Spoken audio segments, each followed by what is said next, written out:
Hello， 大家，我係 Strive Fitness Community，咁歡迎嚟到我哋今日嘅健康教室。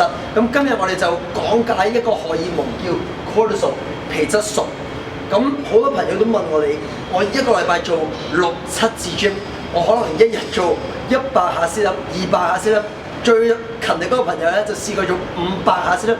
點解減唔到我肚腩嗰啲脂肪咧？咁今日我哋就講解 cortisol 係一個咩嘅荷爾蒙，同埋如果你喺腹部嗰度儲咗好多脂肪咧，皮質醇係可能係個原因啦。咁皮質醇係其實我哋有壓力底下咧，我哋嘅身體係會自然製造呢一種荷爾蒙出嚟嘅。例如果我哋唔夠瞓 ，OK， 睡眠不足，我哋就可能係一定唔係可能，一定會製造呢個荷爾蒙出嚟。如果我哋夜瞓咧，係亦都會製造呢個荷爾蒙出嚟。咁我哋應該一晚瞓幾個鐘頭咧？好多研究係話俾我哋聽，8至9個鐘頭係最好去減少我哋嘅 cortisol 或者皮質醇。應該幾多點鐘瞓覺咧？最好就係12點，或者如果可以嘅話咧，11點前瞓覺。咁我知，既然我哋喺香港咧，好多嗰啲朋友都可能1-2點先瞓覺。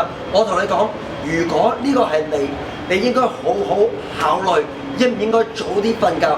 如果你腹部係儲咗好多脂肪咧，夜瞓咧係可能係你最大嘅問題。好，我就講解下一個啦，就加工咗嗰啲食物。如果你經常食小食或者炸嘢或者太多糖分嘅嘢，係好自然個身體會製造咗啲 cortisol 皮質醇出嚟，去儲喺個腹部。OK， 唔單止對你嘅新陳代謝唔好啦，係基本上全身都唔好啦。但係你個身體係會自然製造呢一個 cortisol 出嚟嘅。第3樣嘢咧就係壓力。咁我明白每個人有壓力，我有壓力，你有壓力。咁應該有咩方法可以解決到咧？你要返工，你屋企可能有屋企人啊、小朋友要照顧嘅。咁有啲咩方法係可以減少壓力咧？我今日就會俾幾個方法去教你哋。譬如你返工嗰陣時有1個鐘頭係可以去食 lunch 嘅，我就建議你出去，唔好留喺個寫字樓度，出去散下步，15-20分鐘，清下個腦 ，clear your mind， 行幾步，可能行喺個大廈嗰度行幾個圈，諗下啲比較 positive 啲嘅嘢，比較好啲嘅，比較舒服啲嘅嘢，你返到去 office 咧，應該就會舒服好多啦。咁第一次冇感覺，應唔應該就咁放棄咧？試下1個禮拜、1個月先決定呢個啱唔啱你。第2樣嘢咧，唔單止係早啲瞓，第2樣嘢咧就係做多啲運動啦。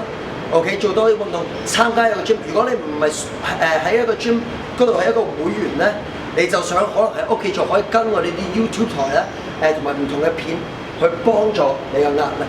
咁今日我希望可以幫到大家朋友去明白呢個非常之重要嘅荷爾蒙，因為我哋嘅荷爾蒙越高咧，好多研究已經證明我哋就會儲咗喺個腹部。